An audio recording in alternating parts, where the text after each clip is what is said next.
아이들의 일상을 관심 있게 들여다보면 도박으로 힘겨워하는 아이들의 구조 신호가 들립니다. 다양한 형태로 드러나는 청소년 도박, 그들의 구조 신호에 응답해주세요. 청소년 도박 문제는 전문가 상담이 필요합니다. 공익광고협의회.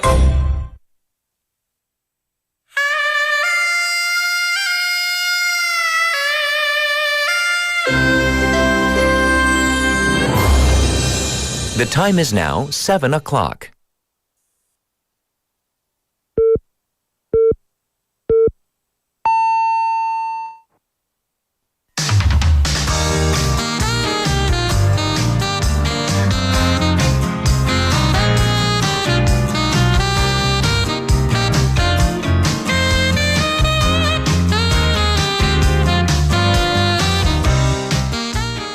Today is the last day of September, and we are wrapping up the third quarter. Can you believe? Getting ready to enter the final quarter of the year. So this is the time for yearly wrap-ups or even report cards.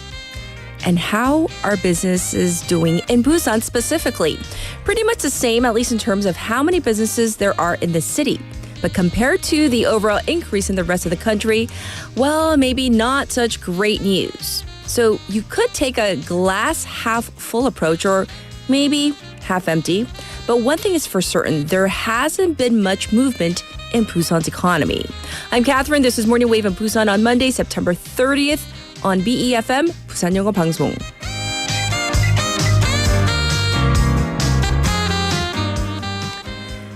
Good morning, Wavers. Welcome to our program here on Morning Wave in Busan on this very last day of September. It seems so weird to say, but here we are.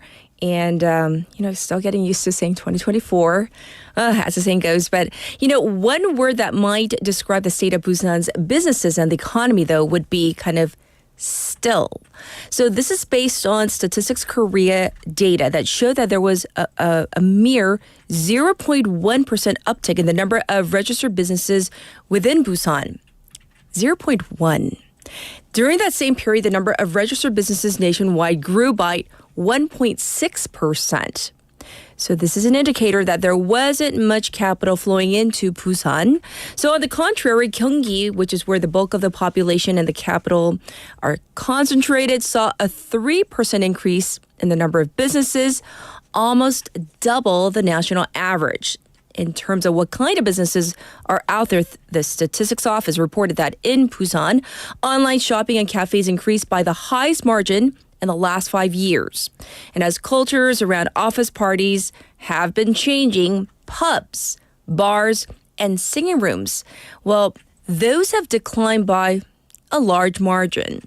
So this is where things stand in Busan. And while we are glad to see that there hasn't been a decline in the last year, well, there hasn't been much of an improvement either because 0.1%, that's not a huge number to really celebrate. All right, though it is already time for, yes, our text topic. Are you ready? Here we go. Tell us what you think of when you hear the word fall, autumn, 가을. What comes to mind first? So tell us all about your favorite fall foods, fall songs, or films, or just your favorite fall activity. 자, 오늘은 가을을 만끽하는 토픽. 여러분은 가을 하면 딱 떠오르는 음식, 노래, 영화 등 가을에 내가 가장 좋아하는 뭔가 있을 거 아니에요, 그렇죠? For me, like I think I mentioned this last week, I think of like pumpkins and the color orange when I think of fall. Or maybe you think of a certain food when it comes to fall. 제철 음식도 있고요. 아니면 특별히 떠오르는 노래도 있을 것 같은데요. So let me know all about that. Send in your responses to BFM's live stream on live chat on YouTube. So we do have a YouTube channel. To find us, search for BEFM 부산영어방송. And what you do is subscribe, log in and chat away with our waivers. Also, pound 9050, that's going to cost you 101. You can also reach me for free on Kakao Talk. Same thing there. To find our channel, type in BEFM, 부산영어방송, and you can send in your messages and photos that way as well. You can listen to our program so many different ways, 90.5, 103.3 FM, depending on where you are in the Busan area. However, we have so many listeners outside the Busan area, and that's why we have live streaming available through YouTube. You can watch us in real time like right now, or watch us later on. And we have the Popbang app for your convenience as well. Looking ahead to our morning together. It is Monday, so we have Showbiz Buzz with Michael. Bobby's coming in later on for Business Perspectives. For our special interview today, what are we focusing on? We're going to talk about the fact that there is this huge lawsuit. The state of California has sued Exxon Mobile, this huge company. But for what? Well, it's about the recyclability of its plastic products. And you might be thinking, Exxon Mobile plastic. So, this is about a growing concern of false environmental claims made by these large corporations. So it seems like California is drawing a line in the sand. We're going to find out more about this in hour number 2. And I'll be back with today's headlines.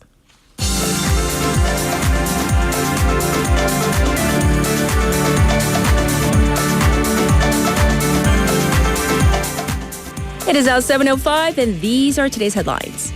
Presidential office to create new body to estimate medical workforce shortage.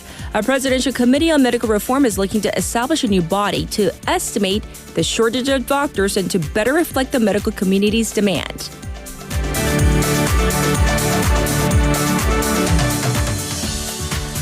Government agencies discuss preparedness for Typhoon Krathon. Officials reviewed emergency plans and safety measures for Typhoon Krathon expected to affect the southern island of Jeju and other southern regions, plus the eastern province of Gangwon this week.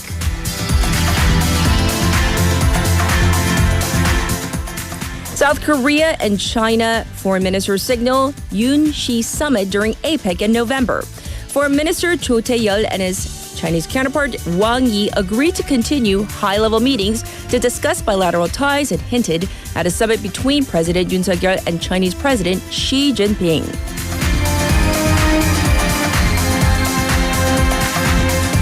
South Korea to showcase Hyunmoo 5 ballistic missile on Armed Forces Day for first time. South Korea will show off a new ballistic missile and other key weapon systems on the 76th founding anniversary of its armed forces tomorrow, an apparent warning against North Korea's provocations.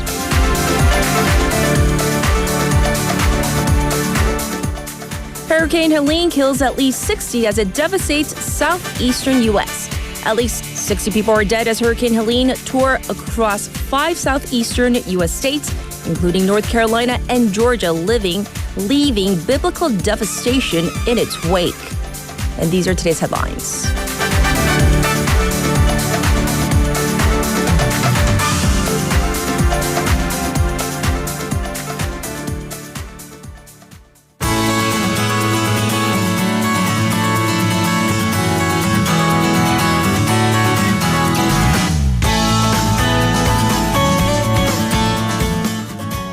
It's time to say hello to Haley. Good morning. Good morning. Hope you had a good weekend. I did. I enjoyed fall to the fullest extent. Fall or late summer, less hot summer. Yes. Whatever that was. So, what's your favorite thing about fall? What do you enjoy when you think of fall? What comes to mind? Fall fashions. Ooh. The cardigans on the shoulder, the long sleeve shirts. Yeah. Yes. Like the fall colors. Yeah. Because I mean, as much as I like the burgundies and like the Yes. deep greens, they just seem too hot in the summer. Just even you could be wearing a burgundy t-shirt, but it's like, I just want something like airy and flowy. But yeah, loving the fall fashions. Yay. And then in terms of fall foods, there's a specific temperature when the mornings get kind of like nippy and cold. It's when you turn on your microwave / steamer and you make your hot latte. That is like, I mean, there are so many foods. I've already had my like 가을 전어, the fish, but yeah, fall lattes are like the warm latte. Very nice. So good. Yes, yes. All right, we're going to get into our first update. We're going to talk about the heat wave from this past summer once again. And Daegu is, we know, one of the hottest cities in the country, but Busan had far more heat-related illnesses than Daegu. Right. So Daegu is sometimes dubbed by the residents and others as like 대프리카, like Daegu and Africa, because how hot, it is yes. hot. It gets Yes. hot there. But in terms of heat-related illnesses, Busan had nearly double the heat-related illnesses compared to Daegu. So you might be wondering, well, how is this possible? Well, first, the numbers. According to the Korea Disease Control and Prevention Agency, the KDCA, Right. their data on heat-related illnesses showed that there were 115 patients reported in Busan through August of this month. Compare that to Daegu's 62. That's quite a bit of a difference. Yes. And that pattern, it's just not it's not unique to this year alone. It was fairly similar back in 2022 and 2023. And Daegu, of course, it's hotter because of its geographical traits. It's landlocked. Sometimes its real field temperatures, it spikes to 40 degrees Celsius. So let's compare. Daegu had 53 days of heat wave warnings this year Yes. compared to Busan's, well, mere compared to that, 22. But Busan's climate, number one, has been changing dramatically. So during the daytime, we might be less hotter than Daegu, but during the nighttime, that heat lasts longer. It might be because we are by the ocean and the waters are getting warmer. Yes. But we've actually had more tropical nights than Daegu, compared 55 versus 48 tropical nights. But here's the biggest thing, according to experts, awareness. Because the people of Daegu know once, I mean, I have a friend who lives there and she says she has to turn the AC from like early May to late April. Yes. So once spring hits, they know they're heading into hot summer. So they brace themselves. More importantly, work sites, corporations, and government agencies, they are fully prepared Yes. because they live in a notoriously hot city. But in Busan, it seems that there's a little bit of a complacency, especially in work sites, because outdoor sites will continue working even in the middle of a hot wave and a heat wave, and that has led to a death of a construction worker in Yeonsan back in July, and that Right. was one of the hottest days of that month. So most of the heat-related illnesses had to do with people who were working outside, whether that being construction sites, also in farm fields as well. So we really do need to have this sense of awareness. Yes, indeed. So thanks for going over the details of why it seems hotter in Busan than in Daegu. Next up, there has been a shark attack in the waters around Busan. Right, we're still kind of stuck on these summer-esque stories, but Yes. they do continue. So on Friday morning, a crew member of a fishing vessel was bitten by a shark, a mako or bonito shark in Korean, that's 청상아리. So that shark, when it was caught, was about 90 centimeters long. The crew member is in his 60s. He was working on a 9.7-ton fishing vessel, and he was checking, so they were pulling up the net from the ocean, and he was checking, looking at the catch from the net, which was included the shark.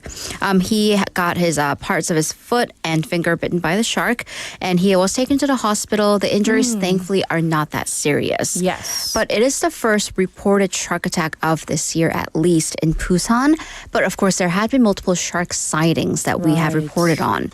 So the reason for such increased shark appearances is the increase in ocean temperatures, as the sharks are seemingly following their food source. So Busan's Coast Guard advised caution to the fishermen. Also, swimmers, there are a lot of surfers out there as well. So please be aware of this. Indeed, indeed. Well, tomorrow finally kicks off something that we've been kind of leading up to, Festival the month of festivities in Busan City. But a major aspect of events these days is sustainability. Right. So eco-friendly events are becoming kind of the norm. Yes. And I'm really glad to see that. So for one, Yeongdo District, they're holding the Yeongdo Bridge Festival. That's on October 12th. And they will be conducting this as an eco-friendly ESG festival with the goal of minimizing their carbon emissions. Yes. So when we think of festivals, the area often with with the most waste is, of course, the food. Not only the food waste that comes out of it, but the plates and the utensils, which are often disposable. I see. So Yeongdo District Office is going to use biodegradable plastic or biodegradable material for the plates and the utensils. Yes. Also for promotions, because we often get these flyers and pamphlets, but they're going to use QR codes instead of printed out hard copies to promote their event. And this has been a trend with Suyang District earlier this year. They banned disposables during their 광안리 어방축제, the fishing village festival. Namgu District has replaced the traditional 달집 burning during the first full moon of the year. Right. Instead of actual fires, which of course increase carbon emissions in the air. They use LED lights to emulate the fires. Indeed. So definitely to be better aware of the sustainability of these events. All right, speaking of festivals, the Busan Global Webtoon Festival joins the lineup of events for October. I mean, this is just never ending, but the Webtoon Festival seeks to promote the local webtoon industry, help its advancement, and of course, for us to enjoy these works. So this year's theme is Webtoon the Movie, Multiverse. So it converges webtoons with films in this kind of parallel universe format. So some 180 artists from across the country and from Busan across the country and the world will be participating.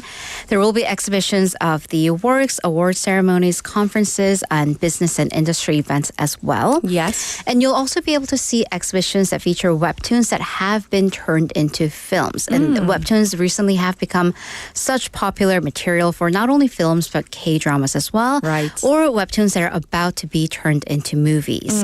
And for visitors, so you and me, we'll be able to try our hand at drawing the webtoons ourselves, even battling like competitions with professional webtoon artists. Yes. And then also see them in action during live drawing shows. So this festival goes on from October 3rd to the 6th at the Busan Culture Contest Complex in Centum City. It's located right next to the Cinema Center. So if you're going to come here to check out BIFF, the Busan International Film Festival, you might want to just kind of go next doors and check that out as well. Yes, indeed. So lots to look forward to for the month of October. Once again, it's the last day of September. So coming up real soon. Thank you, Haley. Thank you. All right, back to you, the listeners. We're talking about fall, 가을 이야기입니다. 그래서 여러분이 가을 생각하면 떠오르는 게 있을 거예요. Whether it's your favorite food, your favorite song, favorite movie, or maybe your favorite activity, curling up in a nice cozy sweater. You know what? When I think of fall, I think of socks for some reason, like nice cozy socks and curling up with a really nice book as well. So anyhow, here's your traffic and weather.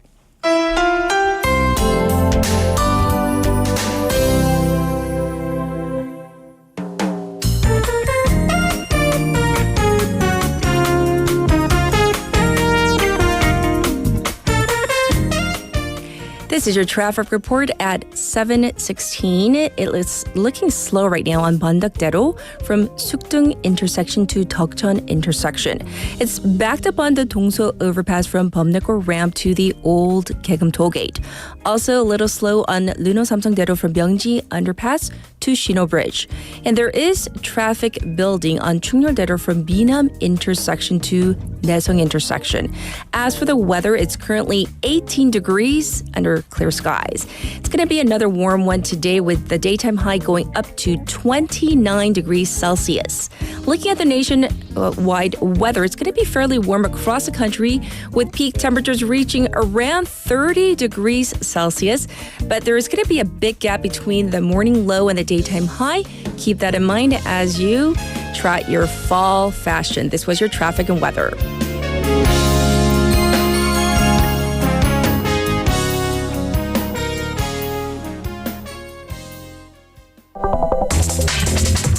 Are you an early bird?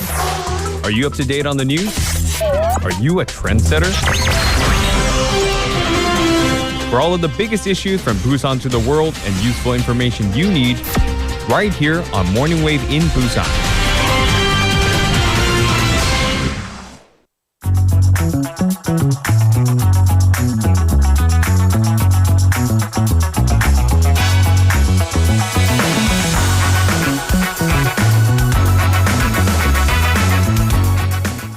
It is now time for a news digest. We're going to dive into our first story. You know, we've often talked about this phenomenon of patients having to travel to Seoul for medical treatment, and it seems that number, it just keeps on growing. Right. So this is actually so common that 1 in 4 patients who have been treated at one of Seoul's big 5 hospitals are not from the capital area.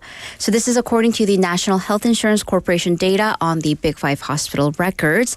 So last year, there were 2.6 million patients treated at Seoul's big 5s, and 721,000 of them, or 27%, didn't live in the capital area. And that percentage actually has been on the rise for the past 3 years.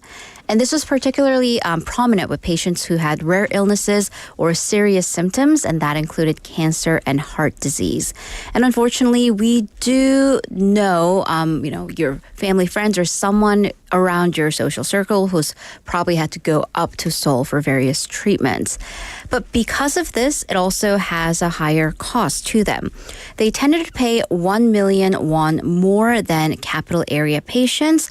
And that's, by the way, only for the medical treatments, on top of what they usually have to pay in transportation and lodging fees if their treatments go on for more than a day. Right. So lawmaker Jang Jong-tae, who released these figures, said that these numbers show that there isn't enough investment being given to a regional medical infrastructure, and that needs to be changed. I see. Well, another issue is with the lack of emergency medical staff, which has really gotten worse for the regional hospitals. Right. So emergency room or ER operations have gotten worse in provincial hospitals ever since the trainee doctor walkout that started this February. So for one, let's look at the central region of the country. In Daejeon, there's Gyeongyang University Hospital. It currently has a job opening or job openings for ER specialists in internal medicine, cardiology, and pediatrics. They have offered 275 million won in the annual salary, so 2억 7,500만 won. Okay. But they're barely getting any applicants. I see. This hospital has a regional emergency center, and it only has 6 specialists on duty after 1 resigned. So they're going through a staff shortage. Another one in the similar region, the Sejong Chungnam University Hospital, has not been able to hire a specialist for 2 months, and they're actually offering 400 million won for their salary. So even at Saogwon, they're not getting any takers. By the way, as this is, of course, going on, we keep hearing about these stories of patients getting bounced around different ERs. Sure. Over the weekend, there is an 8-year-old who has child diabetes. He was turned down from 9 different hospitals for the span of 2 hours, and that was just for an insulin shot. So the boy who had to get an insulin injection, he actually had to travel 110 kilometers from Cheongju all the way up to Incheon for that shot. So, right. So unfortunate. Shocking. And this is obviously not the only story that we're hearing about. Only patient that's being bounced around. Well, for our next topic, we're going to go to Japan and talk about the country's new prime minister. Right. So it's time to update our, heads of state Yes. data. The new prime minister is the former defense minister, Ishiba Shigeru, who has won the Liberal Democratic Party, the LDP's leadership race. So it was kind of a crowded race. And we did talk about this briefly some weeks ago, a different candidate. Ultimately, the vote did go to a runoff between him and Economic Securities Minister Takai Sanae, who was looking to become Japan's first female prime minister. But in any case, Ishiba won with 215 votes, beating Takaishi by 21 votes.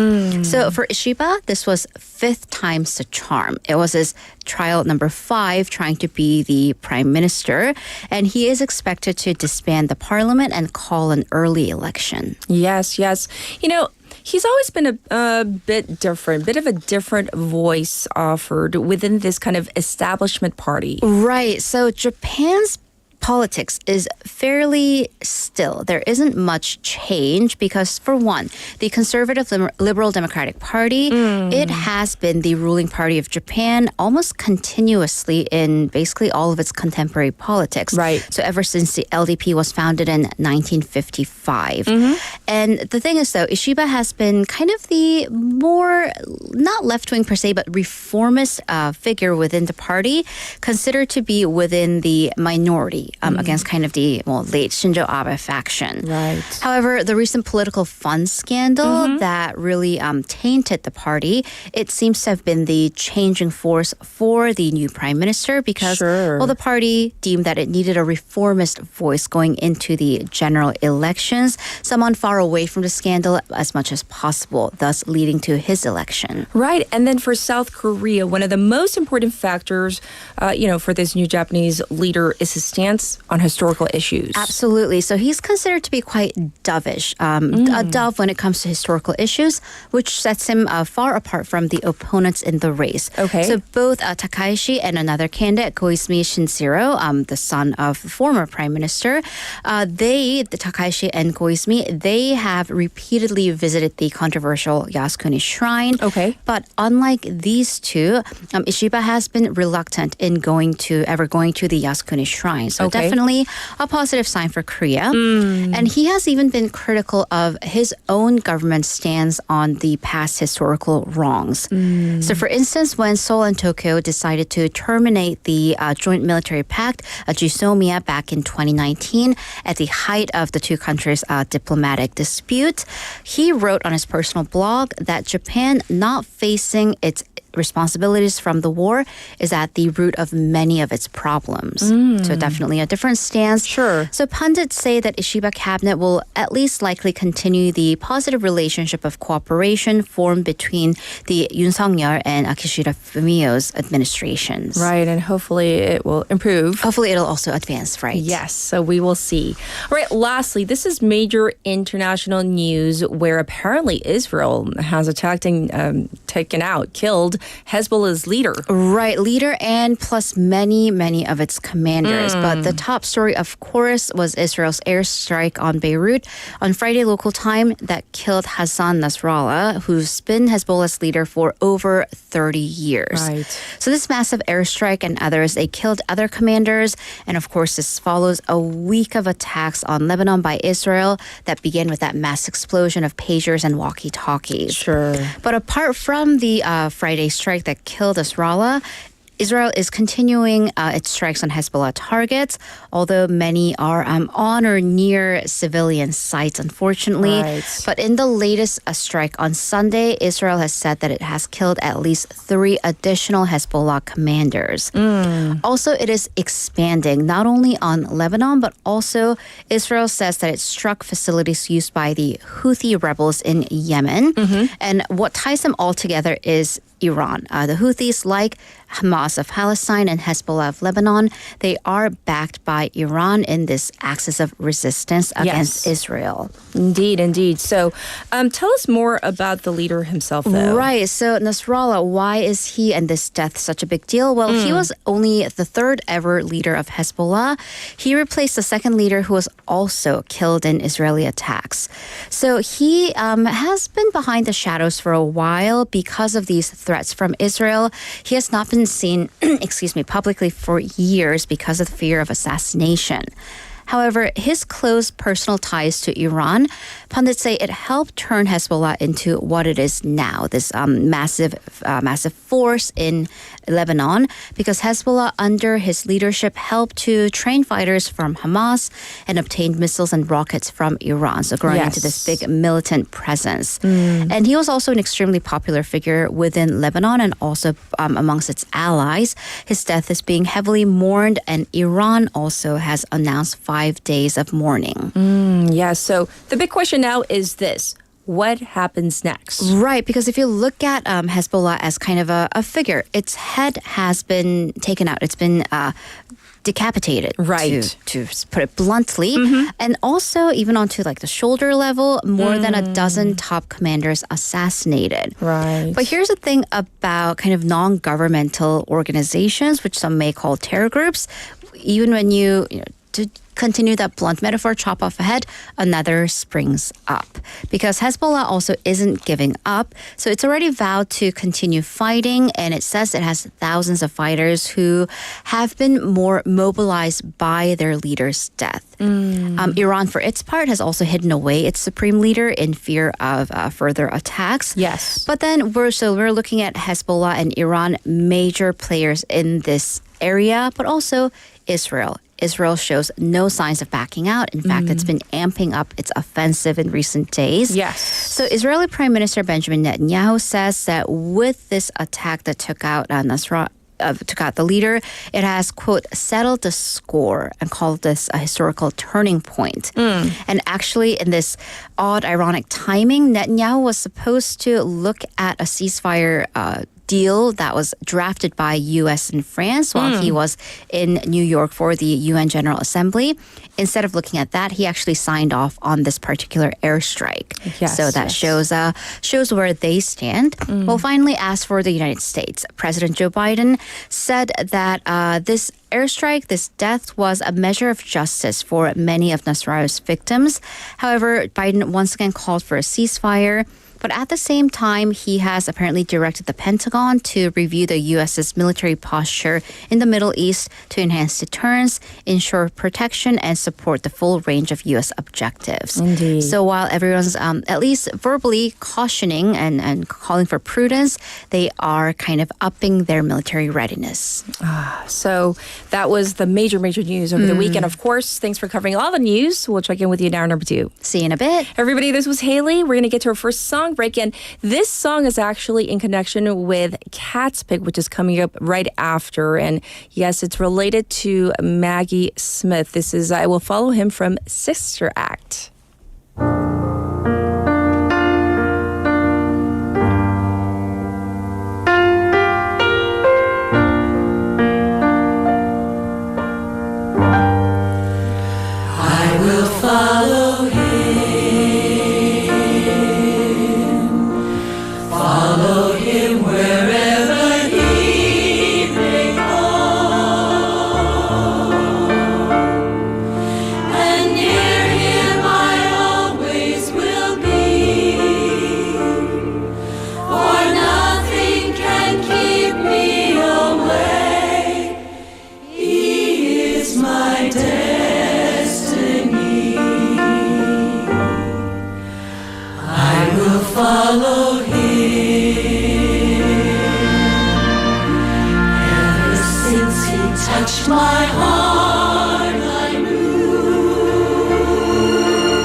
All right, welcome back. So we are back to discussing the city's economics, the economy. We're looking at the state of businesses right now. So let's look at the situation from the perspective of job seekers. Unfortunately, there isn't much good news on this front. Although it is supposed to be hiring season for the second half of the year, not many local firms are looking for new recruits on any large scale. According to the local business chamber, most of the major companies are not holding big recruitments, including HJ Industries and Daehan Steel. So even companies that are planning on hiring are doing so pretty much on the same scale as they have in the previous years, or have actually cut down on the number of new recruits by a slight margin. So this is a reflection of the overall stagnant global economy and how that has affected the export-heavy local industry. But for a little bit of good news, the electric car battery industry is planning on large-scale hiring, looking for 250 new employees in the latter half of this year and 300 additional hires next year. So for anybody who is looking to get into that industry, that might be some good news. All right, now back to our text topic. Are you ready? It's fall. It is, even though it's going to go up to 29, 30 degrees Celsius, depending on where you are today. I promise you, it's going to cool down sometime, somewhere. But over the weekend, did you notice, even at night, the breeze? Yeah, it's real nice. Well, we're talking about when you think of fall, your favorite fall things, like in terms of food, songs, films. So, 자, 여러분은 가을을 생각하면 딱 떠오르는 게 있을 거예요. 특히 제철 음식. 요즘에 뭐가 맛있나요? 저는 I had my first real delicious apple yesterday. 어저께 사과를 먹었는데 너무 맛있었어요. 그리고 가을 노래, 또 영화, 그런 거를 오늘 이야기를 나눠보고 있는데요. That's what we're talking about today. And looking at your responses, first up, we have Leslie, who says, things that remind me of autumn. Movie, Dead Poets Society. Oh, that's a good one. That definitely does. Songs, Don't Fear the Reaper by Blue Oyster Cult. Oh, and River Flows in You. So those are some songs that she thinks of. And then for foods, she talks about chili season. Oh, chili season. That is it's very much a kind of an American thing, and potato soups, all the kind of heavy, warm soups. And Taejin says this, 가을 제철 음식, 가을 꽃게, 대하새우, 가을 전어, 그리고 군밤, 감, 홍시. Ooh, yummy. Indeed, you're getting me hungry about all the big prawn, shrimps, and the crab, and the roasted chestnuts. That's definitely on my list. And I had my first chestnut Spener. Was that what it's called? The coffee-infused drink with a chestnut in it. Very interesting. So let's get to Kat's pick for today.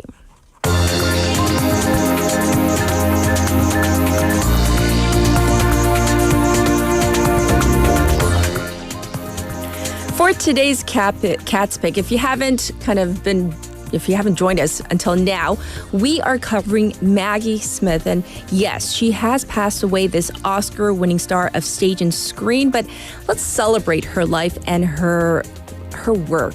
And this is a clip from Good Morning America. As we celebrate the life of beloved actress Maggie Smith, she earned Oscars for unforgettable roles in the 1960s and 70s and won millions of fans later on for parts in Downton Abbey and the Harry Potter films. I will not resign. For 7 decades, she turned in performances that were, in a word, magic. Pierre Totem Locomotor. Known for withering one-liners. There's nothing simpler than avoiding people you don't like. Avoiding one's friends, that's the real test. And Oscar-winning commitment to her craft. I am a teacher. I am a teacher first, last, always. Dame Maggie Smith was born in East London in 1934, starting her career on the stage to critical acclaim. Courtesy itself must convert to disdain when you come in her presence. Then is courtesy a turn? Before taking the step to the big screen, starring in films like 1963's VIPs, alongside Elizabeth Taylor and Richard Burton. I'd work for you for nothing, you know. Maggie Smith would go on to win Oscars for her work in the prime of Miss Jean Brodie and California's Sweet. If I win tonight, darling, it's not going to be an Oscar. A woman of many and immense talents.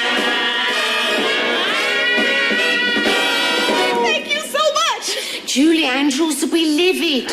Dame Maggie Smith also honored with Emmys, Golden Globes, BAFTAs, and a Tony Award. My very, very first professional job was here in New York. Finding major box office success and international acclaim in films like Sister Act. While you are here, you will conduct yourself as a nun. Only I will know who and what you truly are. And the Harry Potter films. Something you'd like to say, dear? Oh, there are several things I would like to say. But it was Downton Abbey beginning in 2010 that brought her new levels of fame, as she told Graham Norton. The people coming up to you now, like, because very Americans are very, well, you know, they're not shy Americans. But I don't go anywhere, really, where they can get at me. Dame Maggie Smith died Friday in a London hospital. She was 89 years old. And so some of you might know her from things like Sister Act or Harry Potter. She has a plethora, a huge body of work dating back to the 1950s. So if you haven't had a chance to see some of her older work, this might be a great opportunity to do so. So yes, it's sad that we lost a great one, but also let's celebrate her life. This was Maggie Smith for Cat's Pick.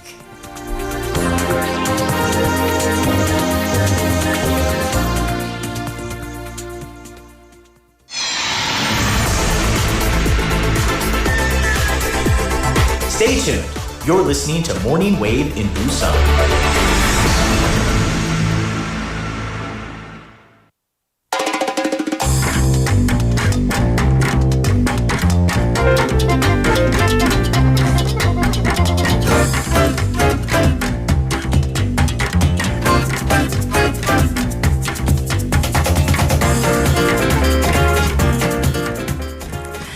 Listeners, it is now time for Showbiz Buzz. And as I mentioned last week, Michael mentioned this actually, he is actually joining us by Zoom today because he's not here in the studio. He is on a business trip. So let's say hi to him. Let's see where he is. Good morning. How are you? Good morning. Can you hear me? Yes, we can hear you and we see you as well. So for our listeners, you mentioned last week, Michael, that you were going to be in Tokyo, correct? Yes, that's correct. And so can you remind our listeners why you're there? It's not just for fun and travel, right? It's for work. Well, it would have been nicer if I was here for travel, but actually I am on a business trip and I think it's very meaningful for the city of Busan as well. So to be exact, I'm actually in the outskirts of Tokyo. So right outside of Tokyo Prefecture, I'm in a place called Chiba Prefecture. This is right next to Tokyo. And I am at this place called the Makuhari Messe. So that's like it's one of Japan's largest exhibition halls, just like what we have in Busan, like Bexco. You know? Yeah, and I am here to participate in the 2024 Tokyo Game Show, which is regarded as one of the 3 largest game shows in the world. Yes, yes. So tell us more about why you're there and anything that's really interesting since you're there, of course. We want the lowdown. Yes. And I'm very excited to share this news with the Wavers today. Yes. I am here to represent one of Busan's most representative games. It's called the Light Odyssey. And it was officially introduced at the game show for the Selected Indies 80 category. So what that means, the Selected Indies 80 category chooses 80 best indie games from all around the world to be showcased at the game show. And around 8 games, so among the 80 games, 8 games were selected from South Korea, including the Light Odyssey, developed by Busan's Sun Games. So I am joining the Light Odyssey as a music director and composer. And I can tell you with much confidence that the game was welcomed by game fans from all around the world who came to see the show. And just a quick statistics. And it's, there's a reason behind the Tokyo Game Show being called one of the 3 largest game shows in the world. Okay. So around 250,000 people, so that's 25만 명, came to see the show throughout the 4-day schedule. So for the first 2 days, we met with other, gaming businesses to discuss various business opportunities. And in the last 2 days, the game opened to the public for gamers to come and try the game for themselves. So that's 25만 명, which is a lot of people. That's huge, right? Yeah. And we have so many listeners who are chatting or waivers. They're jealous. Yes. They're like, 도쿄 게임쇼 가고 싶었는데, like a few of them are already saying that they wish they could be there. So they're very jealous of the fact that you're there in person representing. Yes. Yeah. Here, you see the newest, the cutting edge gaming technologies, new games, and it was an exciting 4 days. And as a gamer myself, it's like so fun just going around, and it's huge. Like they had to take up like 4 to 5 exhibition halls to accommodate all of the gaming businesses and the visitors. Yes. So this was a huge game show, and I recommend all the waivers out there to come to the Tokyo Game Show next year for sure. Right.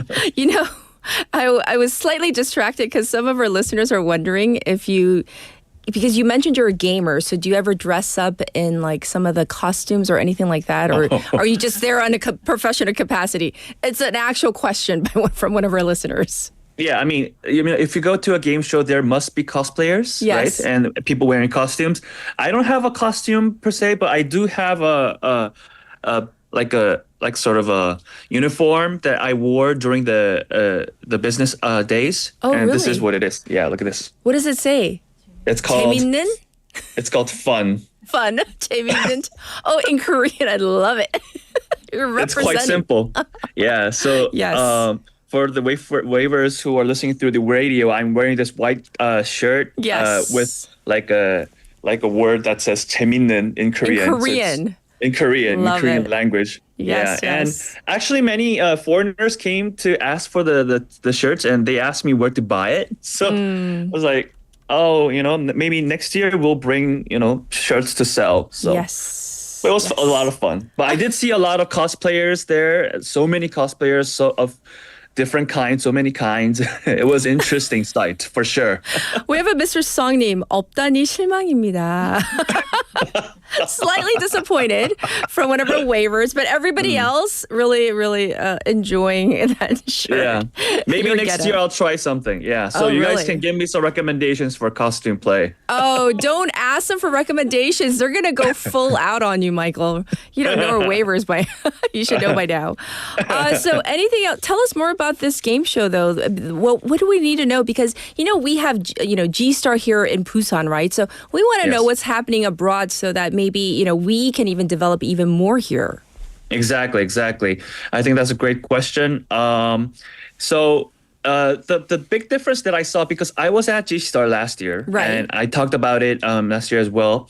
And the biggest difference here and G-Star, I think, would be, the fact that I think G-Star can work more on the merchandising business. So one of the things that I felt, and one of the things that I felt very crazy about Tokyo Game Show is that at 9:30 in the morning, that's the time when the game show opens and people are lining up to just get in. And the first thing people do when the people get in is they go to the merchandise shops. Go straight to the merchandise shops, because like they have these merchandise shops sell like those limited editions of game characters or CDs, original soundtracks. You don't get that a lot in other game shows. I think that's one of the characteristics of Tokyo Game Show. Exclusively having these merchandises on sale and original goods exclusively available for the game show itself. And I think that's a good strategy for G-Star as well. If they come up with their own original goods, own original merchandise with limited editions of, whatever kinds of merchandise that can offer, I think that could really boost the popularity of the show. That's one of the things that I got. You really need to talk to the organizers. That's a great observation and idea, and that could really boost the attendance even for G-Star. Definitely. Yes. So anything else that we need to know? Because you mentioned Light Odyssey, right? Anything else that we need to know about the future of this game and what you've been working on? So the Light Odyssey, this game already won awards like the 2023 Gamescom Award for Creativity. Ooh. So it's going, headway. It's very strong. The game and the future of the game is pretty strong. In 2 weeks, the game is also flying over to Singapore for another exhibition. I'm just reminding you that the game was basically born in Busan. Yes. And it is going beyond South Korea to mesmerize fans from all around the world. So yay. I am very honored to be a part of the game as a composer. The game is expected to be complete by February next year and will be available on Steam, which is a global game distribution platform. So I will keep the waivers updated once the game is completed. I'm also planning to publish a separate soundtrack album that I wrote for the game. So please keep this on your feed. Well, congratulations on the success. It seems like it's being received so well. So thanks for reporting on this, especially live from Tokyo right now. But we do have other Showbiz Buzz news that we're going to get to just a little bit at least. So what do you have for us? Yeah, so there is a lot going on in the K-pop industry. And I think one thing that we must note is that Min Hee-jin is going through a legal battle with HYBE, as we all know. And recently she made this remark that she will be selling her house to fight HYBE in court. So Min Hee-jin, as we all know, has been, kicked out of her CEO seat because HYBE and the shareholders of Adore voted to kick her out from the CEO job. Right. But she is determined to get her job back as the CEO of Adore, and she will be selling her house to cover 2.3 billion won in legal expenses. And so she said, what she said on last Friday, during her speech at the Da Vinci Motel lecture program, is that there is no meaning to doing this job if management and music production are separated. So what that means is, she cannot stay only as a producer in Adore. She also has to run the company at the same time in order for her strategy to work in promoting New Jeans. Yes. Yeah. So we all remember that New Jeans also made a statement on YouTube through a YouTube video supporting Min Hee-jin and her legal fights against HYBE. Yes. So she is now charged with a lot of legal expenses. And she is, going so much to sell her house to cover the legal expenses. But that decision comes as part of her determination to win the legal battle. So we'll have to see how that unfolds. Right. But so far, that's the situation where Min Hee-jin is in. Well, that for now is where we're going to leave that story. I hear you have some Oasis updates. What do you have for us? Oh, yes. I don't know if you can hear my voice properly there. Okay. But guess what song this is? Are you going to sing? And so Sally can wait. She knows it's too late as we're walking on by. Her soul slides away. But don't look back in anger. I heard you say. Wow. Giving Oasis. Giving yourself an omduchuk. I love it. Giving myself so the what about omduchuk. Oasis? Aside from the fact that you're such a good singer. Yes. Oh, thank you. Oasis, my favorite band. Yes. Is coming to Korea They for the are. first time in 16 years. Right. Oh my goodness. The Britpop legend. They actually came together this year, right? We all remember them being separated for a long time back in 2009 between the brothers Noel and Liam Gallagher. That's right. So they're back and they're coming to Korea. They're back in 15 years and they are coming to Korea. Yeah. Yes. We'll give you updates, right? And when we have further details on when exactly they're coming. So don't worry about that. In the meantime, I want you to really, really have a safe journey back home. And we'll have you back in the studio next week. Right, Michael? For sure. Thank you so much. All right. Take care. Thank you so much for all the updates. Bye, Michael. Bye-bye. Great singing from Michael as usual. How about this one? 가을 타나봐 by Vibe. Enjoy. I'll be back at 8.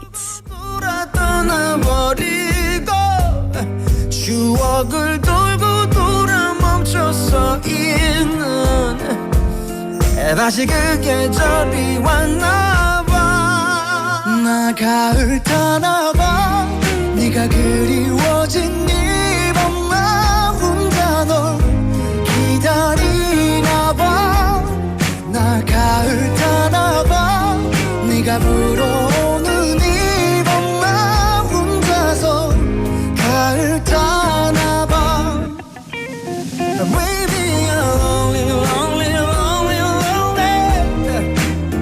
추억은 falling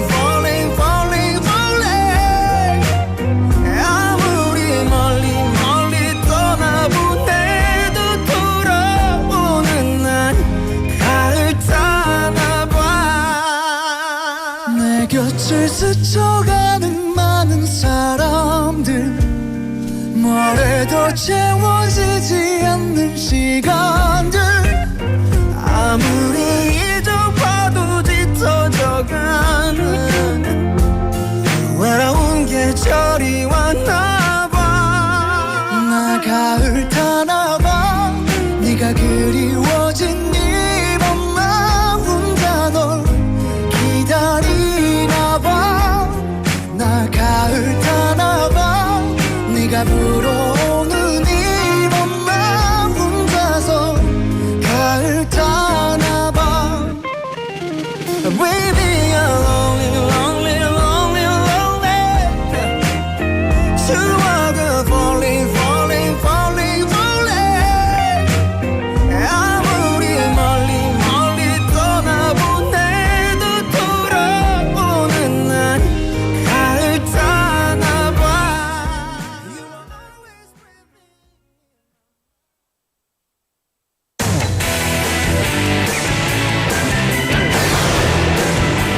Your bridge to the world.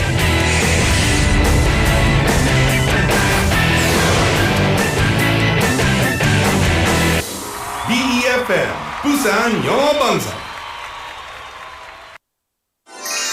다운이 실내 건조 세탁 세제. 습한 실내 건조 시 빽빽히 널린 빨래는 냄새를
Actions are the first step towards protecting the beautiful forest. This campaign is brought to you by BEFM 부산영어방송. 나만 알고 싶은 우리 동네의 작은 가게들 하나쯤 있다면 그 가게 마음껏 이용하고 응원해주세요. 동네 가게를 이용할수록 우리 경제가 살아나니까요. 세상 가장 쉬운 응원 같이 가요. 작은 가게로 부산 방송광고 발전협의회.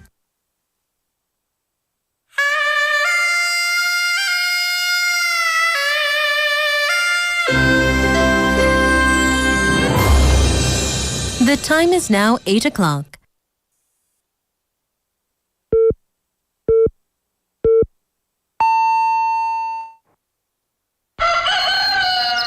Good morning, Dynamic Busan. Yeah, you're waking up. Time to shake it up. Tell the world good morning and find out what's going on. Well, hi there, folks. There's everything from comedy to lively chat to music. Broadcasting from a room about the size of your closet. All calls are recorded. What show is this? Live from Korea's dynamic city, this is Morning Wave in Busan. I'm sorry, who'd you say you were?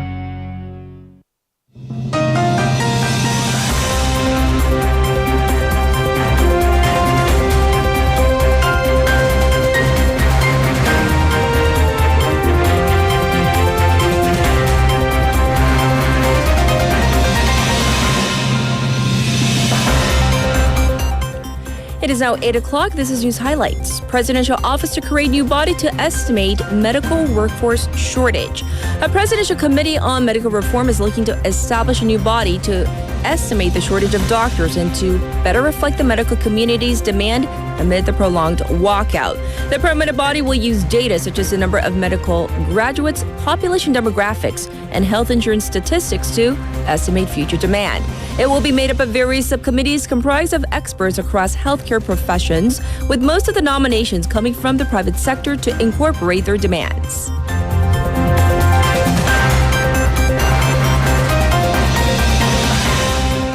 Government agencies discussed preparedness for Typhoon Krathon. The Interior Ministry held a meeting yesterday with relevant agencies to discuss preparedness for the possible approach of Typhoon Krathon, the 18th typhoon of the season. Officials reviewed emergency plans and safety measures with Typhoon Krathon, expected to affect the southern island of Jeju and other southern regions, plus the eastern province of Gangwon this week. The Korea Meteorological Administration, or KMA, said that the typhoon will likely pass near Taipei on Wednesday with a maximum wind speed of 37 meters per second and a 320-kilometer radius and begin having an impact on South Korea on Thursday.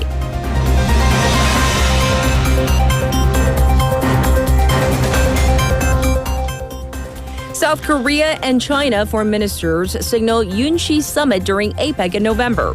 Foreign Minister Cho Tae-yeol and his Chinese counterpart Wang Yi agreed to continue high-level meetings to discuss bilateral ties and hinted at a summit between President Yoon Suk-yeol and Chinese President Xi Jinping. The two countries will likely push for a summit on the margins of the Asia-Pacific Economic Cooperation, or APEC Forum, to be held in Peru in November, and next year's APEC Summit to be held in Gyeongju.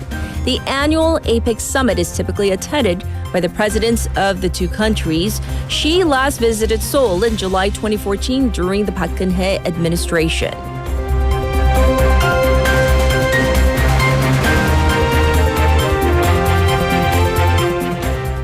South Korea to showcase Hyunmoo-5 ballistic missile on Armed Forces Day for first time. South Korea will show off a new ballistic missile and other key weapon systems on the 76th founding anniversary of its armed forces tomorrow in an apparent warning against North Korea's provocations. The Hyunmoo-5, known to be able to carry a warhead weighing 8 to 9 tons, will be displayed in two separate ceremonies at Seoul Air Base in Seongnam and a military parade in Seoul. The military ceremony will also feature the U.S. B-1B bomber for the first time in the Allies' apparent show of force amid heightened tensions over North Korea's nuclear and missile threats.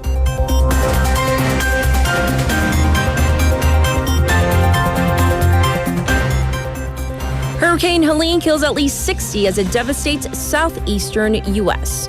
At least 60 people are dead as Hurricane Helene tore across 5 southeastern U.S. states including North Carolina and Georgia, leaving biblical devastation in its wake. Heavy rain and winds brought historic levels of flooding across the southern Appalachian Mountains, leaving 3.5 million without power and rescue workers struggling to get to stranded communities. Although Helene has weakened significantly, forecasters warned that high winds, flooding, and the threat of tornadoes could continue. President Joe Biden expressed his sadness and ensured support and resources for the affected communities. And this was News Highlights.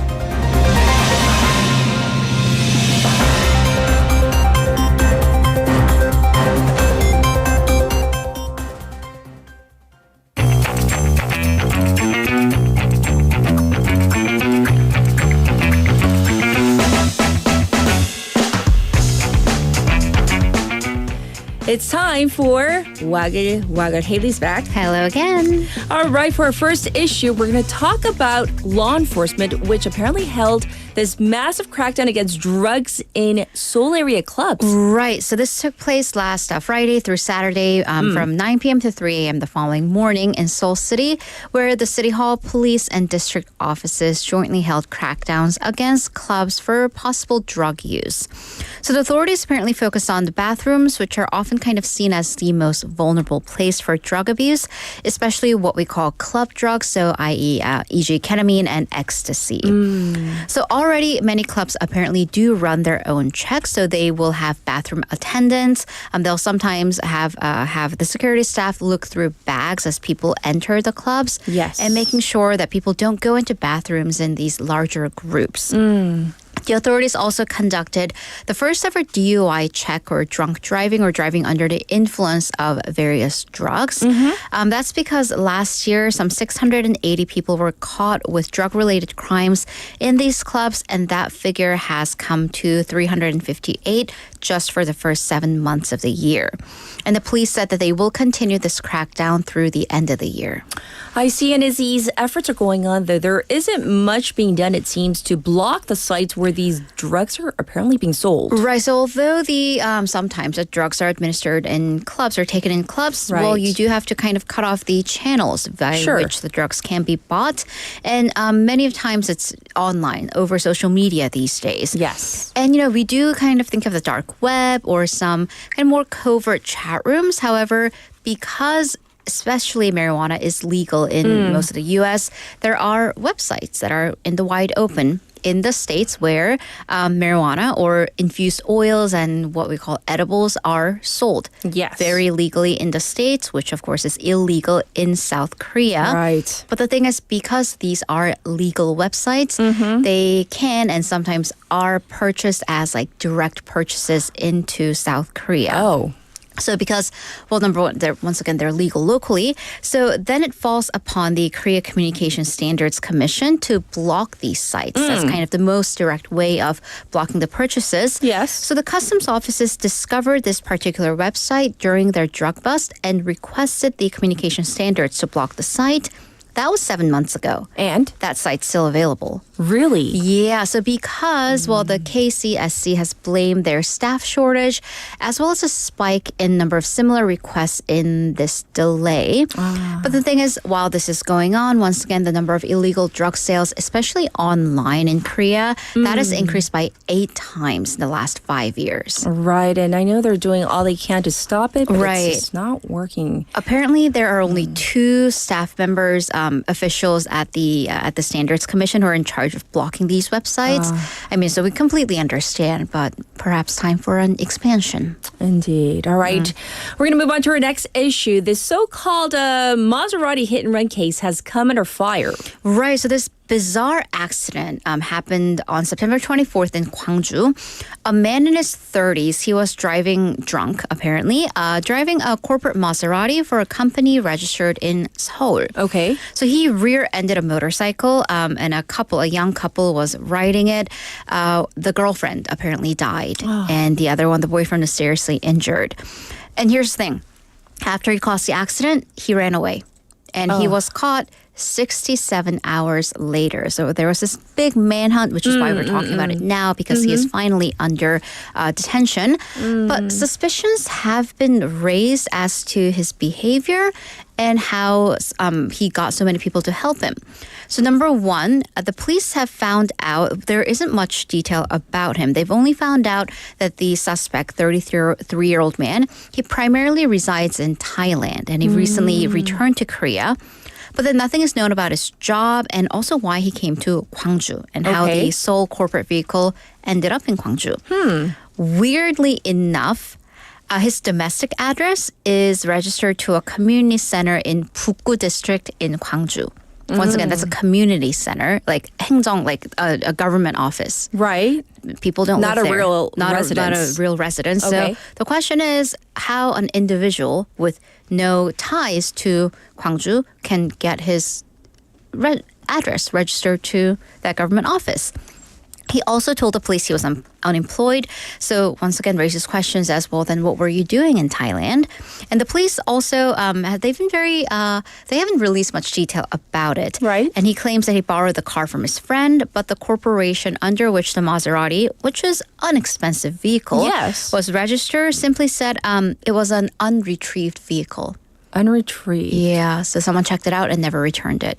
But I'm like, I don't know what company this is, but if a Maserati goes missing from your assets, like they're going to retrieve it like I'd be concerned right away. Yeah. Right. Interesting, right? And the fact that he fled the scene, he ran away from the accident, raising major eyebrows. That's illegal. Of course, because it was all apparently very systematic as well. So he got out of the accident site, switched to a Mercedes-Benz vehicle immediately with the help of a friend, and he drove off to Daejeon. Oh. From there, he turned off his phone because of course, the police would be trying to track him down, right? So he used his accomplice's phone to buy a ticket to try to go overseas. However, the authorities issued a ban for him to leave the country. At that point, he borrowed a burner phone from a different accomplice to go into Seoul. So after 67 hours, he was finally caught at a subway station in Gangnam. So because of, their involvements in burner phones and multiple vehicles just kind of appearing out of thin air, seemingly, there are questions, suspicions as to, is he a part of organized crime? Yes. However, the police said that their names, his and the accomplice's names, aren't at least on the list of the organized criminal gang members that they have. So they have, I wouldn't say ruled it out, but they have at least said no on the surface. So the police have requested an arrest warrant against the suspect and one of the accomplices. So what a convoluted story. Right. But at least they have him, I guess. Once again, we are talking about a 20-some-year-old woman who died because of seemingly drunk driving. Yes, so whatever, connections this person has, I hope justice is served. Absolutely.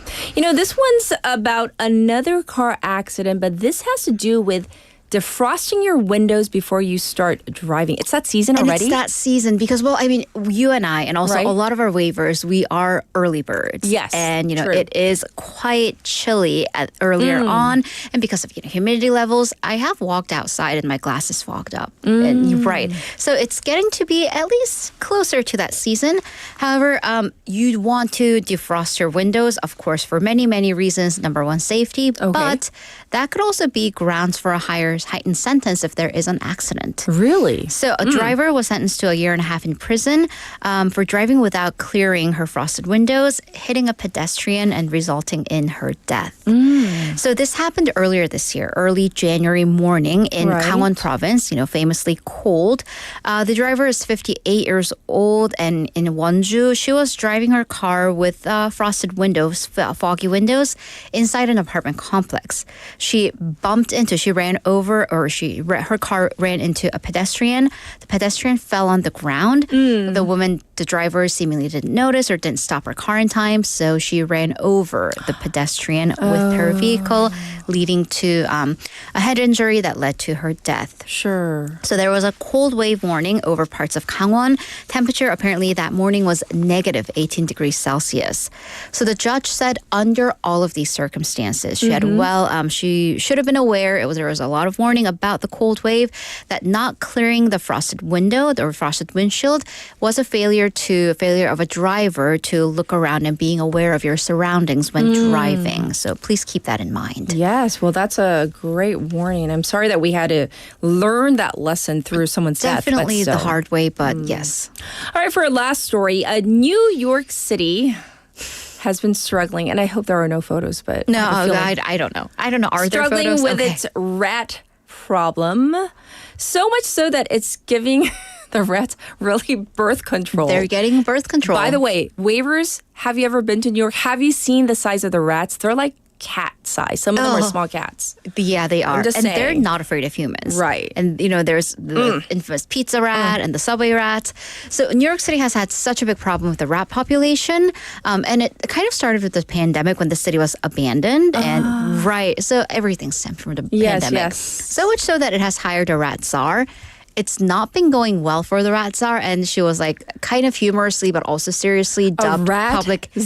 So this, by the way, a czar like TZ tsaru in Koreanized pronunciation, of course, like referring to the Emperor of Russia. But in like non-post-imperial Russian times, we refer to like high-ranking public officials who are in charge of a particular scheme, like the immigration czar, like the border czar, the rat czar.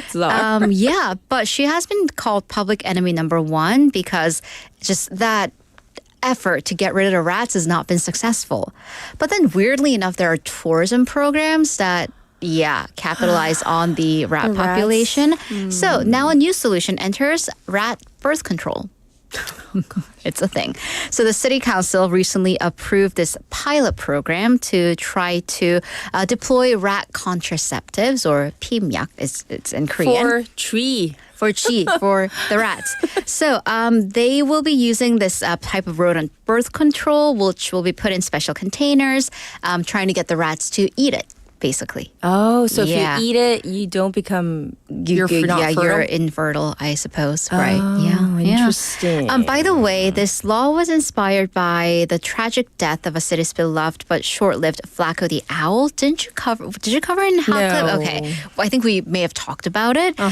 So this owl escaped from captivity, the zoo. The owl was kind of flourishing. It became a mascot of the city for a while in Central Park and like living in the skyscrapers. But he died, and it seems that he ate rat poison. So they're saying, well, rat poison obviously is a danger to other forms of wildlife in the city, so they're turning to birth control. All right. Yeah. Well, if it's going to get the problem under control, why not? Yeah, but if it doesn't, then beware. Well, I'm not going to New York anytime soon. Well, thank you so much for all the news. We'll check in with you in tomorrow, Haley. Thank you, Haley. Have a great day. Back to you, the waivers, with your updated traffic and weather.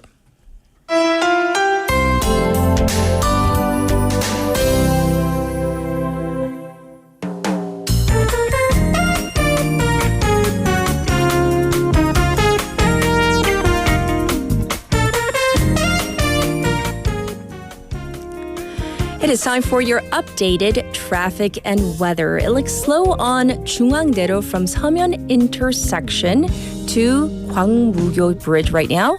There's also congestion building on Gwangan Bridge heading towards the Taeyeon overpass. Also backed up on Chungnyeoldae from Minam intersection to Mandak Tunnel number 2.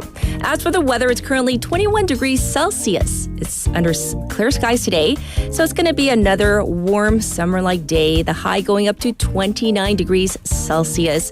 Looking at the weather nationwide, it's going to be a fairly warm one across the country with peak temperatures reaching 30 degrees Celsius, but with a big temperature difference between the morning and daytime peak. This was your traffic and weather.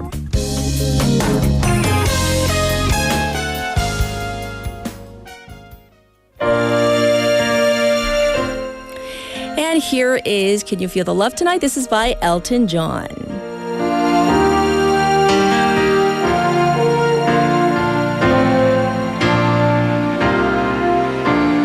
There's a calm surrender to the rush of day, when the heat of a rolling wave can't be turned away. An enchanted moment, and it sees me through.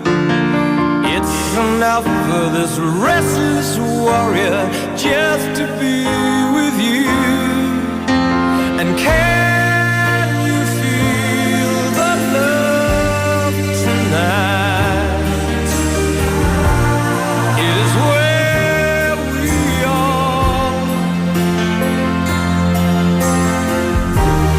It's enough for this wide-eyed wanderer that we got this far. And can you feel the love tonight? How it's led to rest. It's enough to make kings and vagabonds believe the very best.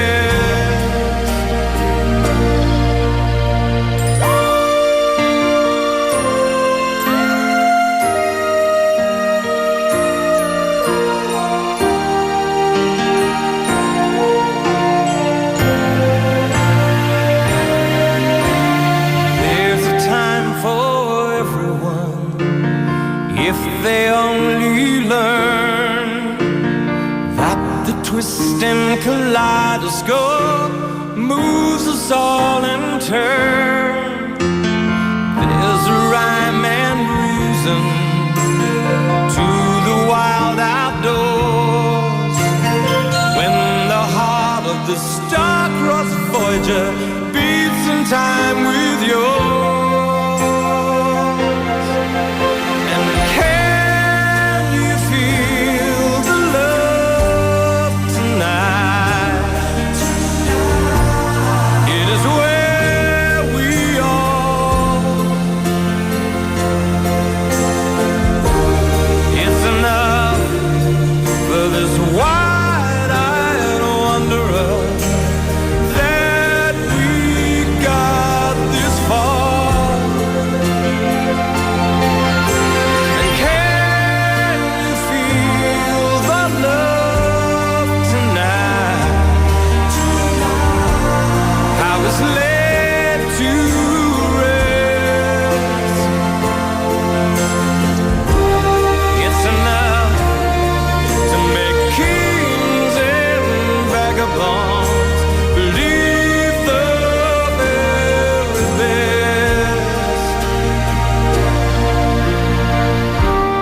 It's enough to make kings and vagabonds believe the very best.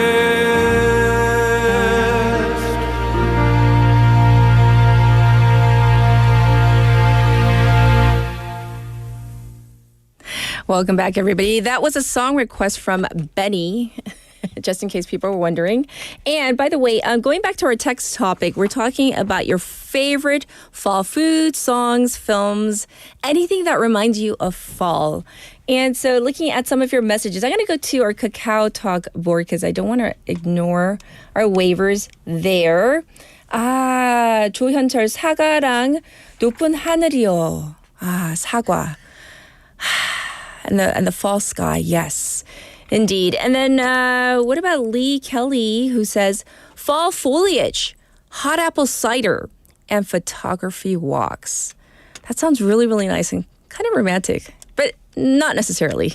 Just saying, it does very much sound autumn-esque. Yes, yes, yes. And other messages coming in regarding, I see 사과 대추 from one of our listeners, I believe, named Angela Waver, 사과 대추. So those are the really crispy jujubes, right? The techus that I saw them.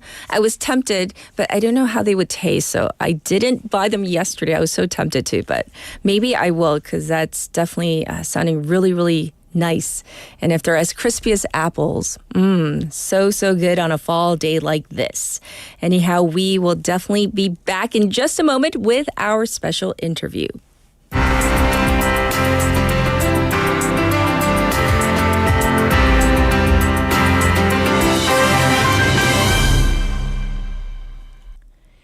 right, it's time for a special interview. So the state of California apparently has filed a lawsuit against Exxon Mobile, accusing the company of misleading consumers about the recyclability of its plastic products.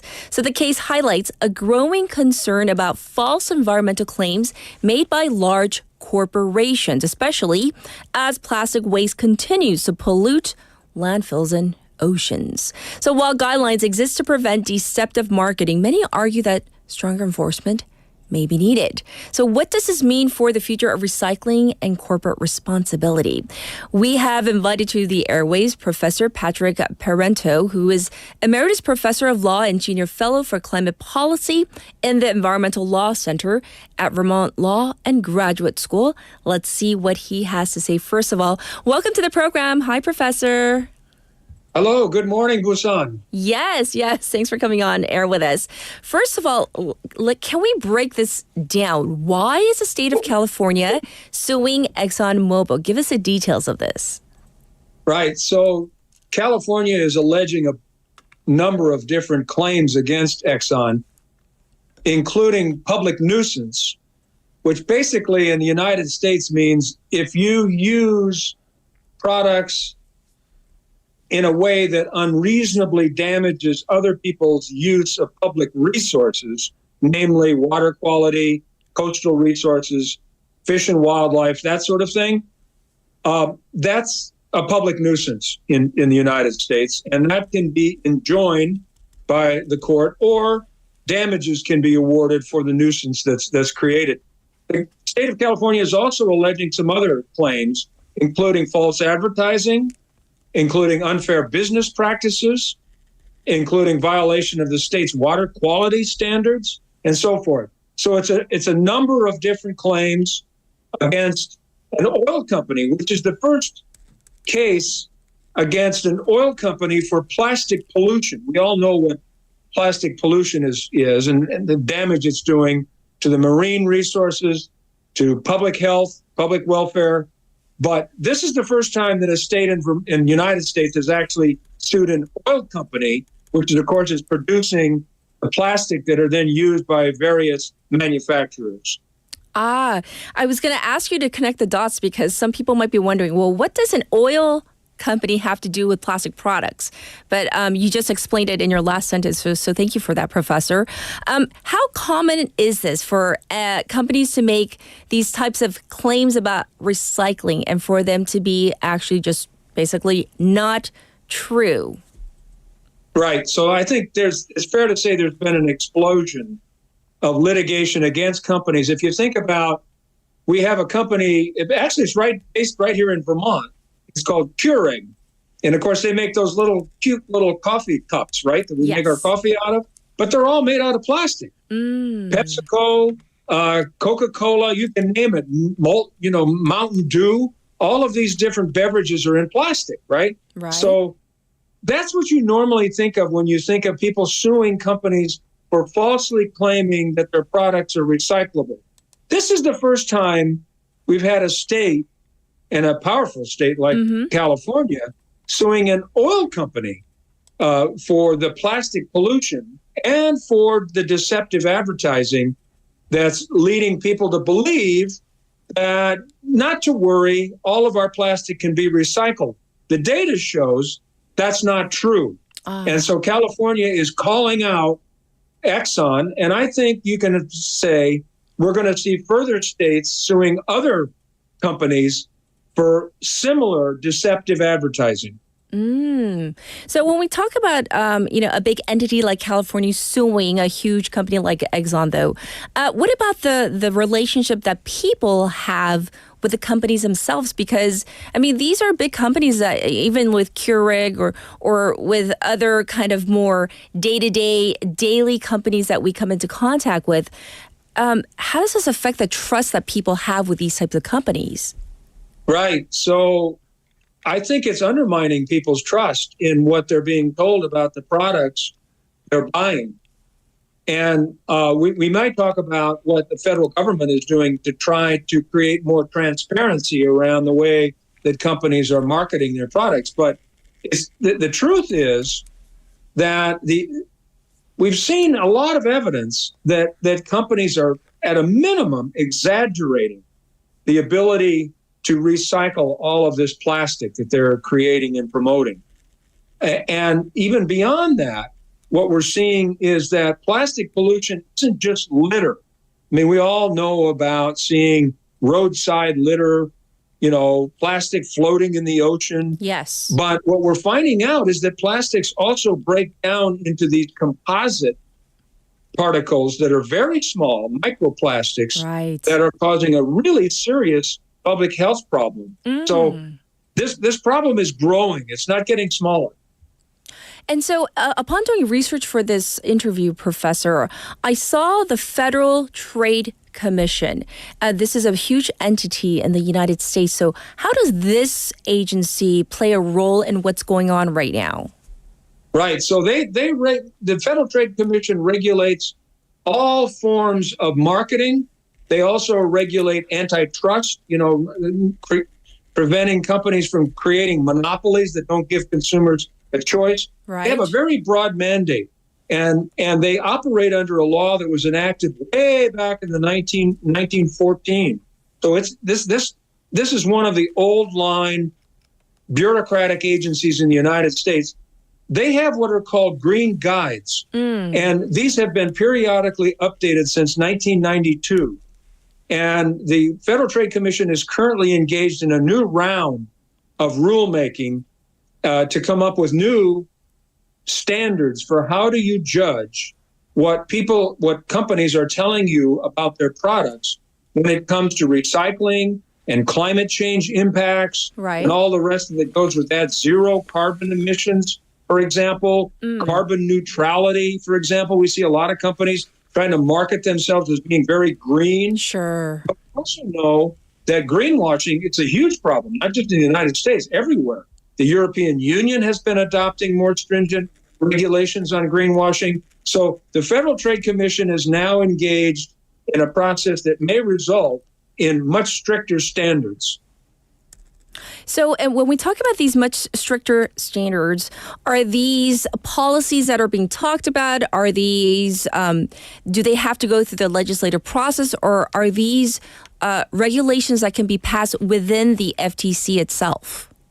The FTC can adopt a final regulation, and we're all expecting to see that before the end of this year because, of course, President Biden is up against his final term in office. We don't know what's going to happen in the election, of course. Everybody's wondering about that. Yes. But for right now, the Federal Trade Commission is on track to adopt a final rule.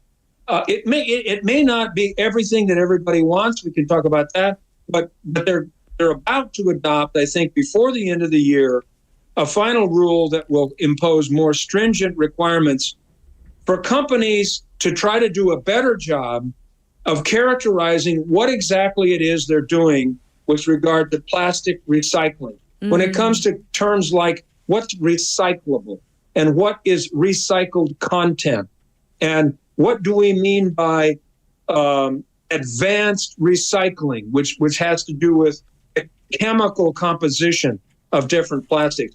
It gets pretty technical and pretty complicated.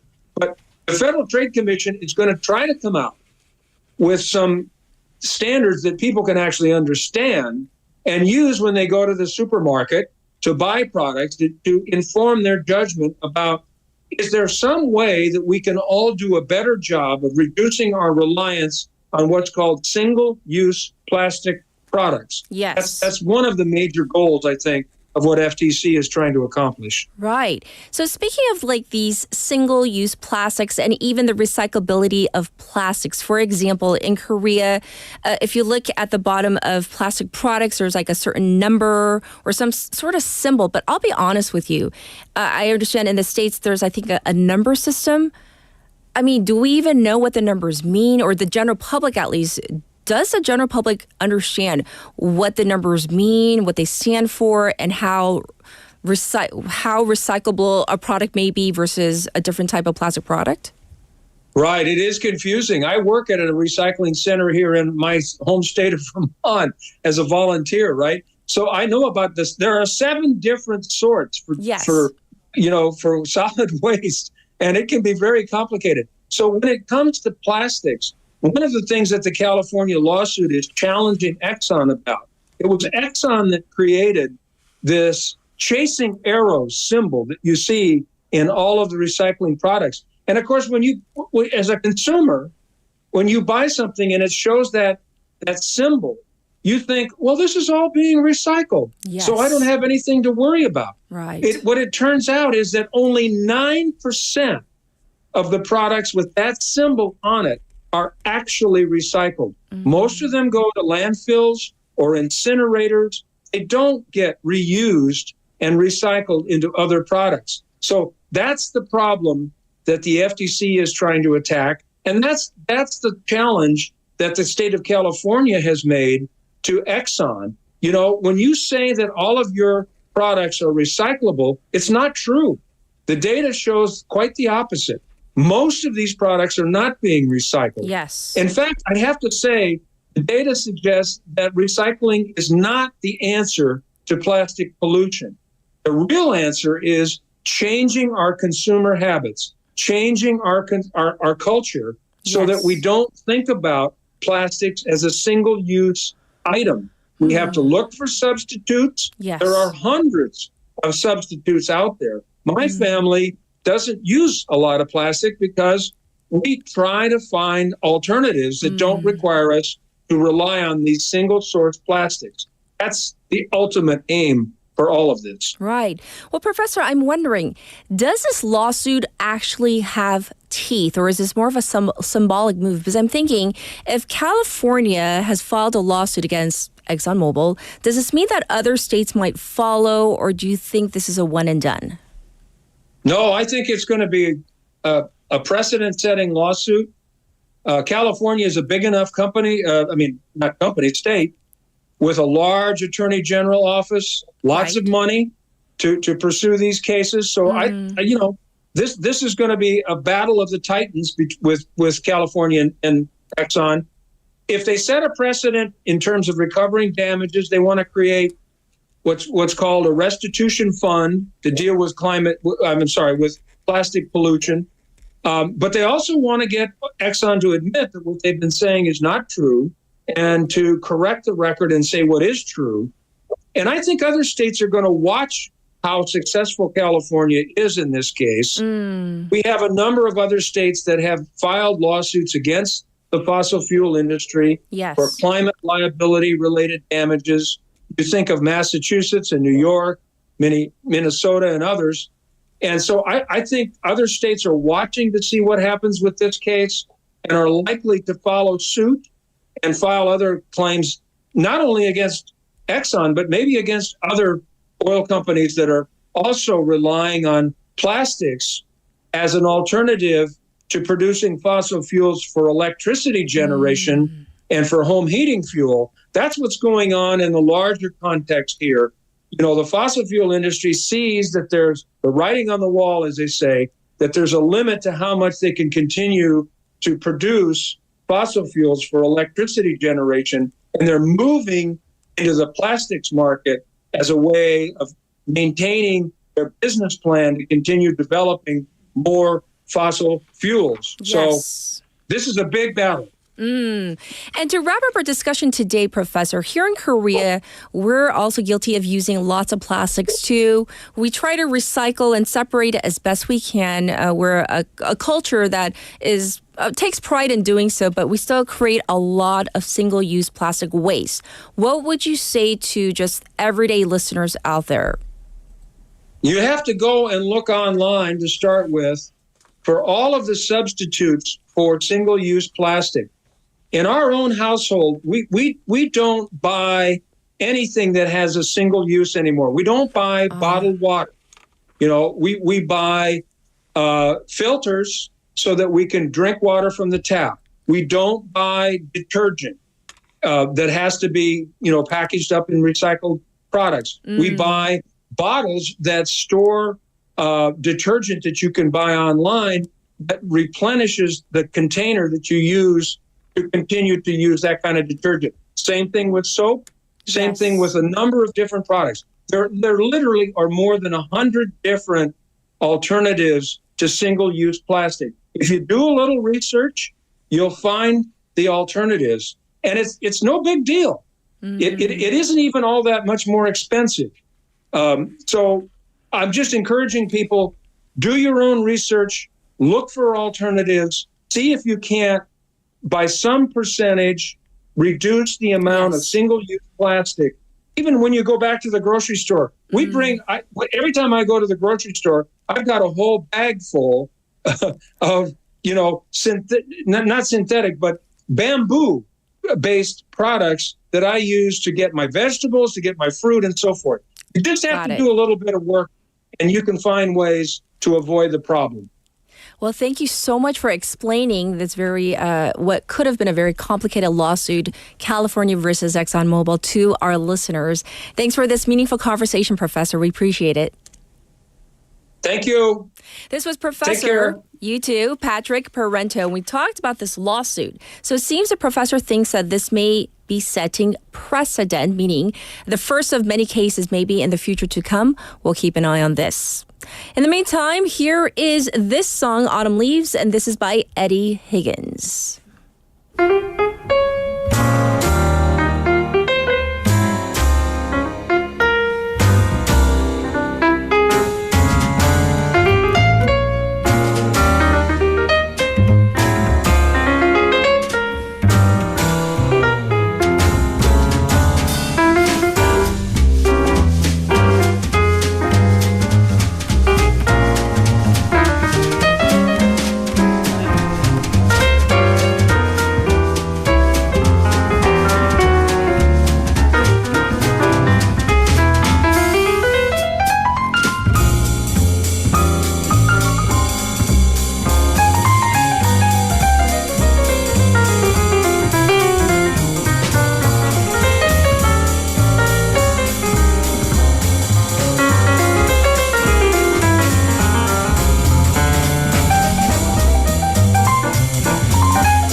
Get your local up-to-date news from Korea and abroad right here on Morning Wave in Busan with Catherine. Stay tuned.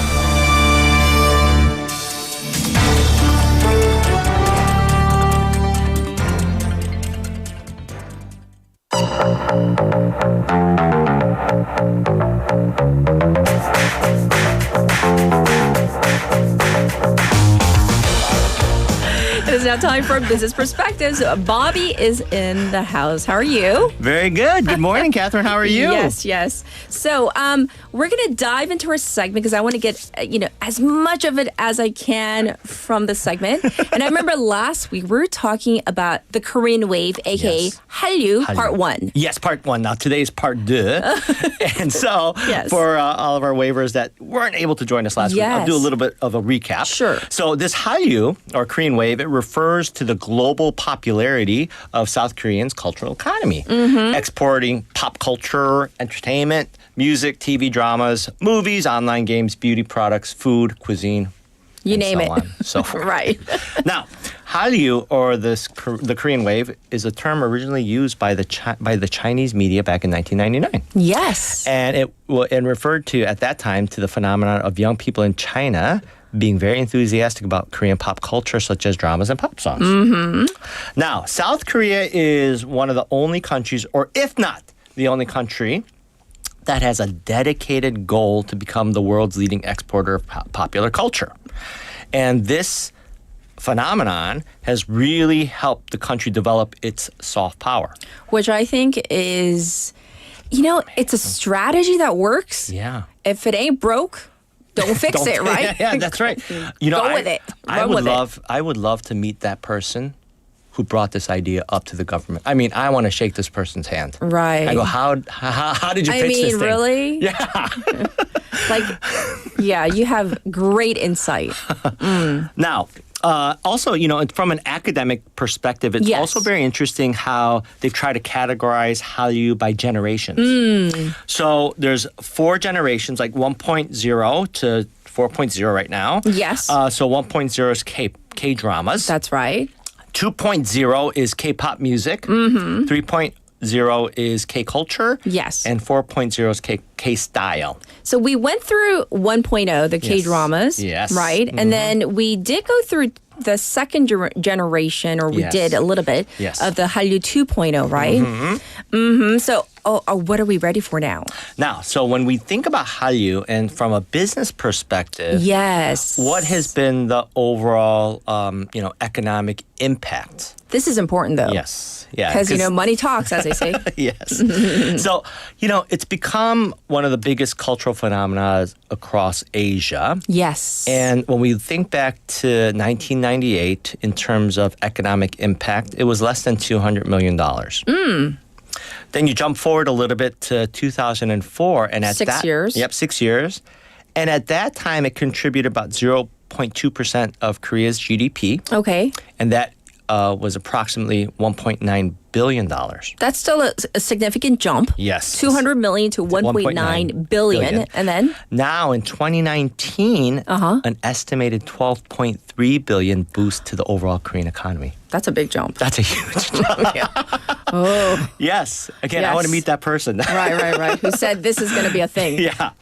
Now, also, between 2011 and 2016, according to the Korean Development Institute, the export of every $100 worth of cultural content has led to the export of $248 worth of these consumer goods, such as cosmetics, food, fashion, electronics, and whatnot. So a 1 to 2.5 ratio. Right?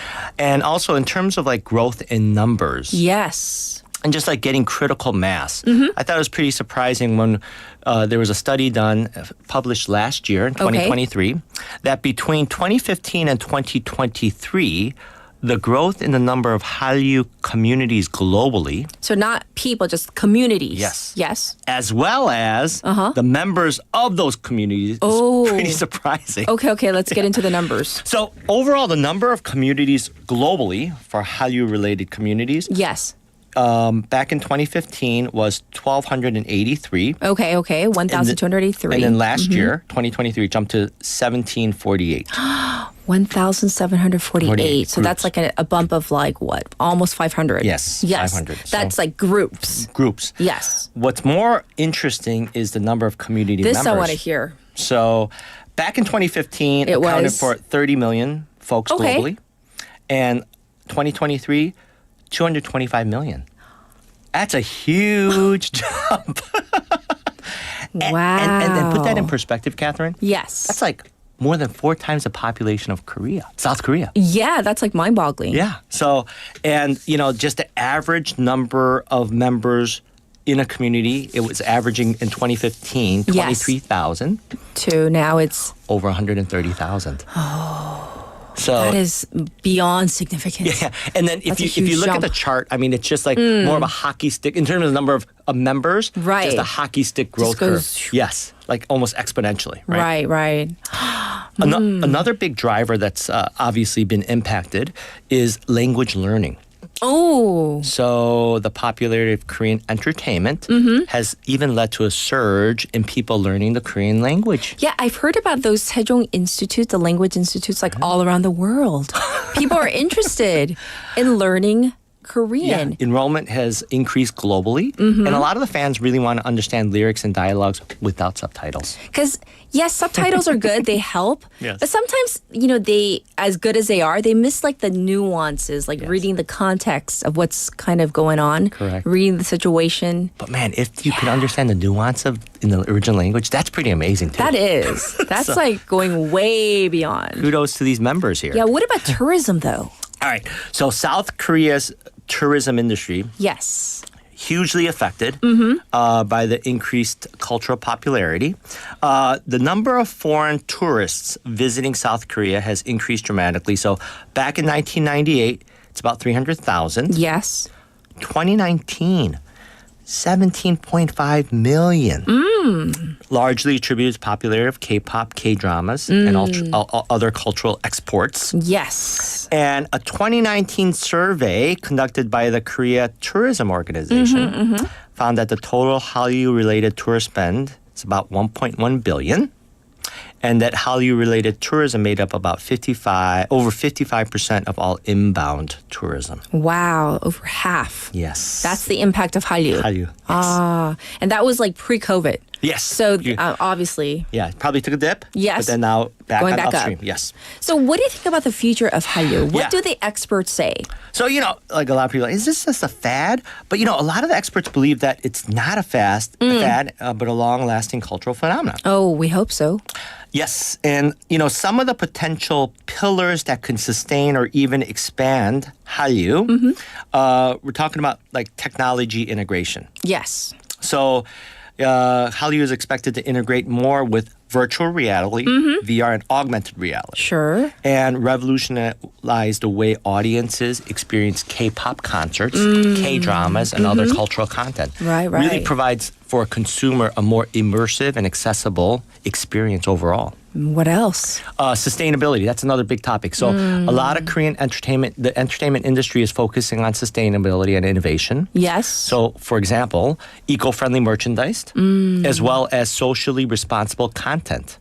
And Hallyu is really evolving to meet the ever-changing demands of the global audience who are putting more emphasis on the area of sustainability. I'm glad they're doing that because like we've talked about on our show before how like there's a lot of waste in the packaging, etc. Prior, talked about it on a special interview, right? Yep. Right. What else? Global collaborations.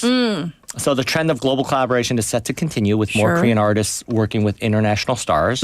So it broadens the audience base, but also enriches the global music and entertainment scene.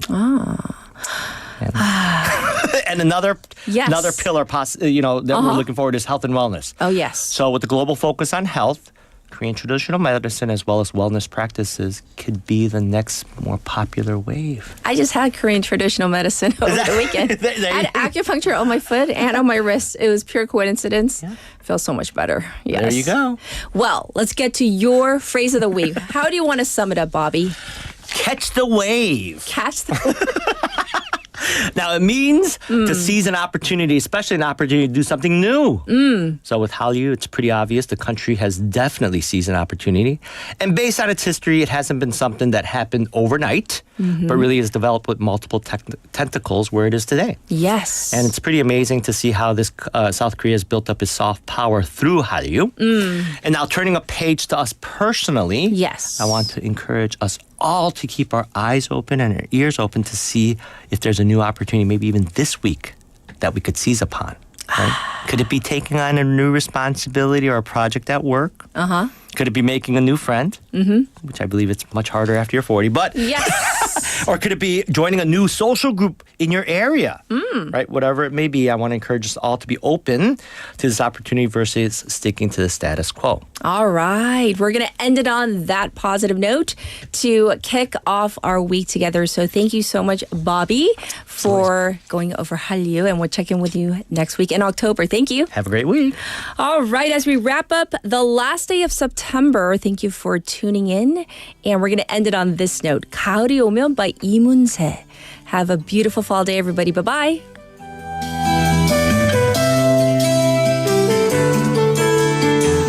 가을이 오면 눈부신 아침 햇살에 비친 그대의 미소가 아름다워요.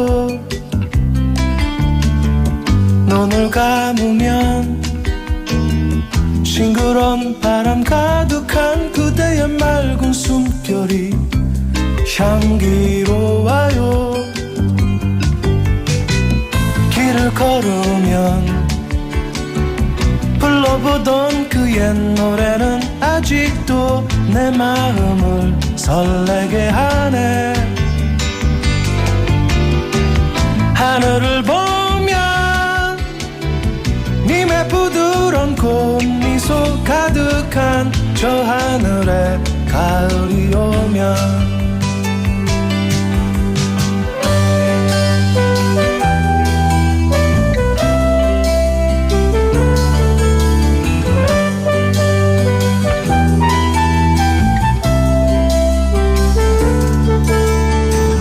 가을이 오면 호숫가 물결 잔잔한 그대의 슬픈 미소가 아름다워요. 눈을 감으면 지나온 날의 그리운 그대의 맑은 사랑이 향기로워요. 노래 부르면